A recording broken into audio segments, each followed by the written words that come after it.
Merci.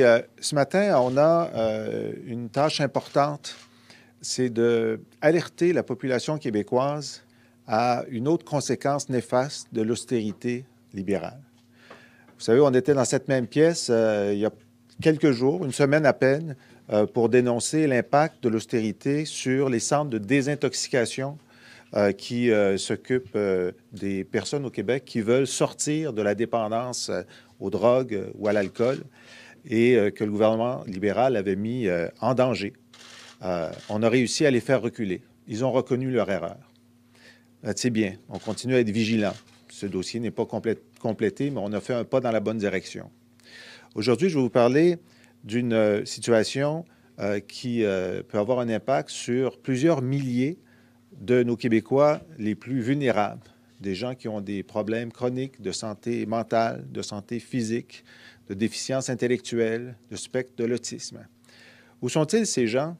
On a parlé beaucoup de la désinstitutionnalisation des années 90 lorsqu'on a demandé, on a fait en sorte que ces patients chroniques ne soient plus dans les hôpitaux ou les centres d'hébergement publics.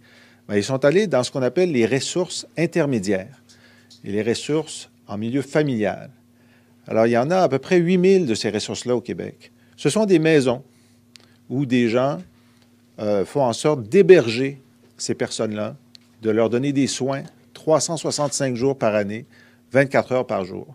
Sans ce réseau-là, ce serait impossible de faire un adéquat sur le long terme à ces milliers de personnes. Il y en a 36 000 à peu près de ces personnes en déficience de toutes sortes qui sont hébergées dans les ressources intermédiaires.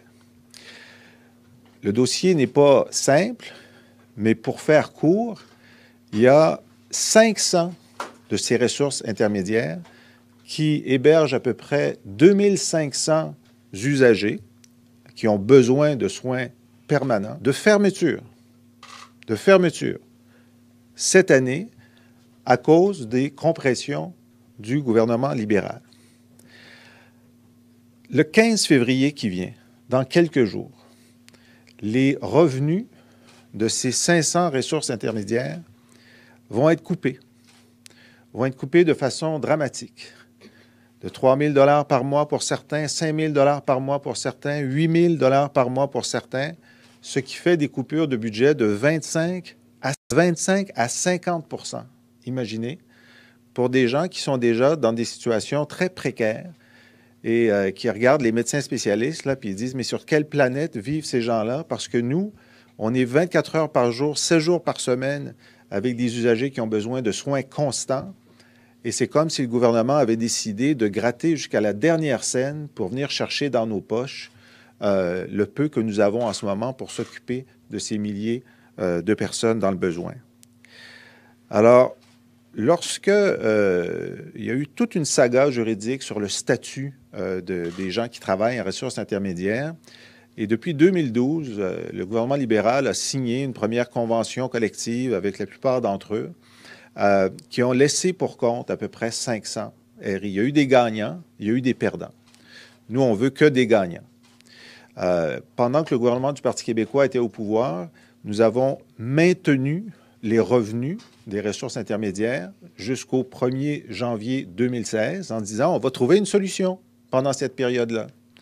Les libéraux sont venus au pouvoir et ils n'ont pas trouvé de solution. Et avec un certain nombre de CRI, ils ont signé pour dire, ben, si vous ne voulez pas vous faire couper 100 % de la mesure de soutien, ben, signez.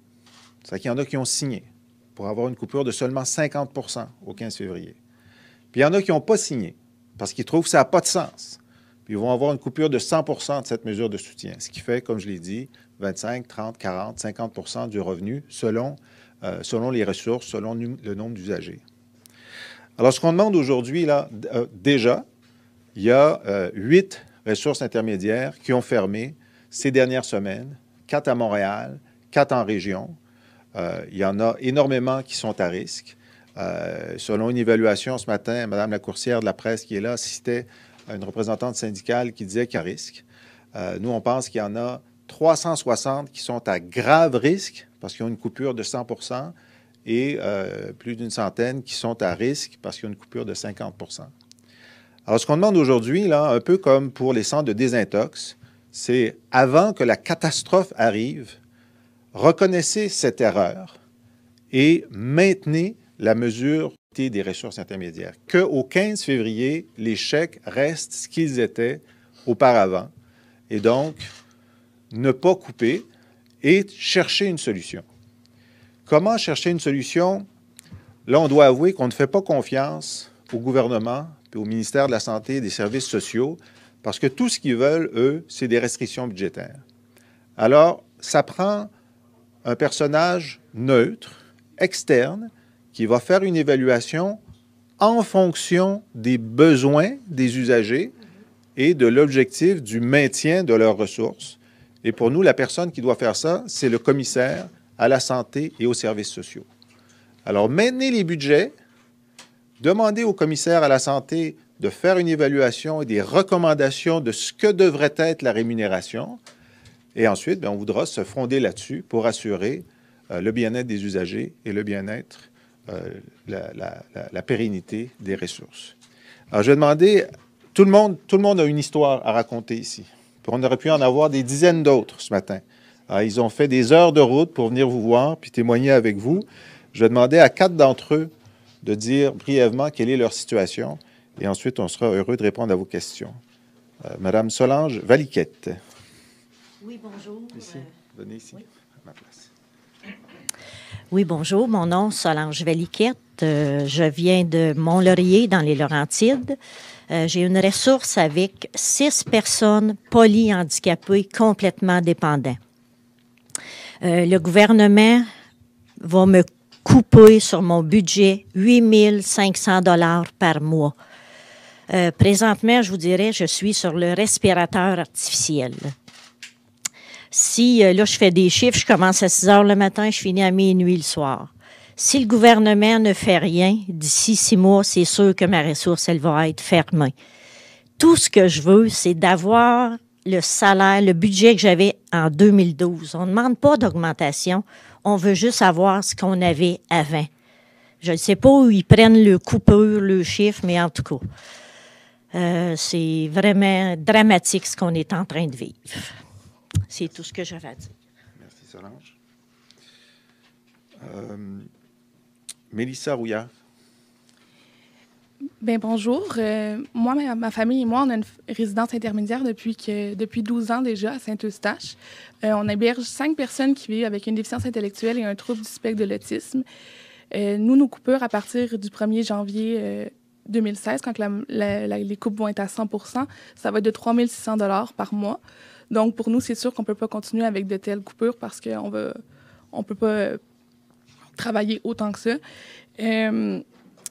Donc, c'est ça. Dans le fond, nous, ce qu'on demande, c'est d'avoir les mêmes montants qu'on avait en 2012 parce qu'on ne veut pas fermer notre ressource. On est vraiment attaché à ces personnes-là. On a développé avec eux des liens similaires à ceux qu'on développe dans une famille.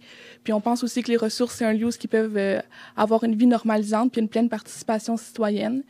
Donc, on demande au gouvernement de réaliser leur erreur puis de ne pas procéder à ces coupes-là parce que ça va fermer des milliers de ressources au Québec. Merci. Manon Cadieux. Alors, bonjour. Manon Cadieux. Moi, je suis propriétaire d'une ressource intermédiaire à Nomineng. Je suis à la 3e génération de propriétaires en santé mentale. Ça fait plus de 60 ans que ça existe. Et malheureusement, en raison des coupures qui se font actuellement au niveau des ressources, on a peur que la survie comme telle de la ressource se termine. Et ce serait extrêmement malheureux parce que le travail qu'on fait avec ces gens-là, on a des gens qui étaient en institution depuis 30 ans qui sont maintenant dans nos ressources et ce qu'on gagne à prendre soin de ces clients-là. D'abord, à les faire évoluer dans un milieu familial le plus normalisant possible pour eux. Et avec des frais, qu'il faut se dire, qui sont beaucoup moindres qu'en institution. Et de voir qu'on n'est pas reconnu dans le travail qu'on fait. C'est un travail qui est fait majoritairement par des femmes aussi. On est là 365 jours par année, 7 jours sur 7. Évidemment, avec les sous qu'on a, on améliore la qualité des soins. Ça nous permet de se faire remplacer pour que nous aussi, on puisse se ressourcer pour être encore meilleur quand on est auprès de notre clientèle. Et c'est aussi un emploi qu'il faut se dire aussi pour lequel plus on travaille bien avec notre clientèle, plus on en prend soin et plus il y a des améliorations. C'est le seul emploi qu'on est réévalué à la baisse par la suite. Parce que ce qu'on gagne en soins au niveau du client, ce qu'on gagne dans l'amélioration de sa qualité de vie, on est par la suite recoupé à ce niveau-là. C'est le seul emploi qui... Alors, moi, ce que je demande, c'est que ça cesse et que l'on soit reconnu réellement pour le travail que l'on fait et surtout qu'on prenne en considération que ces gens-là ont des besoins aussi et qu'il faut reconnaître que c'est très important que les ressources continuent à faire leur travail, qui est beaucoup moins coûteux qu'en établissement. Merci beaucoup. Oui, effectivement, comme vous le dites, si l'usager va mieux, il rapporte moins. Alors, mieux ces gens-là travaillent pour améliorer la condition des usagers, moins ils sont payés. Mais ils continuent à améliorer la condition des usagers quand même. Paul Yaleux. Bonjour, mon nom est Paul Yalune, propriétaire d'une ressource intermédiaire dans les Laurentides à Valmorin. Je fais ce travail-là depuis 20 ans. J'ai accueilli chez moi 6 clients qui sortaient de Rivière-des-Prairies à milieu 1990. Et notre évolution pour tout le monde à la maison a été à 100% grandiose parce que mes clients ont développé entre eux une synergie, une énergie. Pour eux, sont des frères. Et pour nous, ben, c'est ma famille. Les séparer, si je dois fermer, ça serait catastrophique pour eux. Les remettre en institution, je trouve pas ça très logique. Dans mon cas, moi, je vais perdre 4 800 par mois, et ce qui représente énormément au point de vue monétaire, et ce qui représente aussi le fait que j'ai des employés. Les employés que 40 heures semaine que je dois couper à 20 heures, et d'autres que j'ai dû dire au revoir parce que je ne pouvais pas trouver plus de moyens de les payer. Fait qu'il faut essayer toujours d'économiser, toujours pour essayer d'équilibrer la perte. Et le 15 février, si la catastrophe arrive, écoutez, je ne sais pas. Moi, je vais aller jusqu'au bout, c'est clair. Je vais résister. On va tout faire pour que le gouvernement se réveille, comme M. Lissé disait, qu'ils reconnaissent leur erreur. C'est pas parce qu'on fait des erreurs qu'on peut pas revenir en arrière puis dire parfait, on va vous aider. Et puis on a confiance que la solution, ils vont trouver une solution puis qu'ils vont réparer ce litige parce que on tient à nos clients puis on veut surtout pas qu'ils se ramassent à nouveau dans les institutions. C'est à peu près tout ce que j'ai à dire. Fait que Merci, Paul. Merci. Merci. On passerait Je veux juste faire... on a fait un tour de table là, avant que vous arriviez et j'ai demandé à chacun qu'est-ce que vous allez faire. Puis leur première réaction, c'est ben, c'est pas une entreprise, là. Ils vont pas fermer, ils veulent pas fermer. Ils vont aller. Il y en a, ils disent je vais vendre mon chalet pour financer mon déficit. Je vais vendre la voiture pour financer mon déficit. Je vais aller jusqu'au bout. Lui, il dit là, il va aller jusqu'au bout. Jusqu'à ce qu'on vienne le fermer, parce que lui, il n'est pas question de laisser les gens avec lesquels il vit depuis une vingtaine d'années. Alors, puis on se rend compte que la gestion de ce dossier-là par le gouvernement, c'est des gens qui n'ont pas de rapport de force. Ils sont toujours chez eux. Là. Ils ont été obligés de se faire remplacer là, auprès de leurs usagers pour venir ici ce matin pour nous rencontrer. Et puis le gouvernement sait ça. Puis c'est des gens qui ont tellement de compassion qu'on peut presser leur citron très longtemps avant qu'ils lâchent. Parce qu'ils tiennent à leur travail, puis ils tiennent aux usagers, puis c'est une relation humaine. Hein? Et j'ai l'impression que le gouvernement se sert de ça en se disant, ben, de toute façon, ils vont aller jusqu'à la dernière extrémité, ça fait qu'on peut en tirer un maximum de jus. Alors non, c'est pas ça le Québec, c'est pas ça les valeurs du Québec, c'est pas ça la compassion du Québec, c'est pas ça la solidarité du Québec. C'est massivement des femmes en plus, qui sont dans ces fonctions-là, massivement des femmes. Alors, d'abord, moratoire sur les coupures au 15 février, il ne faut pas que ça arrive, et qu'on demande à quelqu'un qui n'est pas payé par le Conseil du Trésor, qui n'est pas payé pour réduire les budgets, de nous dire qu'est-ce que ça devrait être correctement, la rémunération. Et vous voyez, ces gens-là disent, payez-nous comme en 2012. Imaginez combien vous en avez qui disent ça, comme en 2012. Alors moi, je pense qu'il devrait être payé plus qu'en 2012, puis le commissaire à la santé devrait nous dire, mais voici ce qui devrait être une rémunération correcte en 2016 pour ces gens-là, avec tout ce qu'ils donnent à la société. Je suis prêt pour vos questions. On va prendre des questions d'abord en français et ensuite.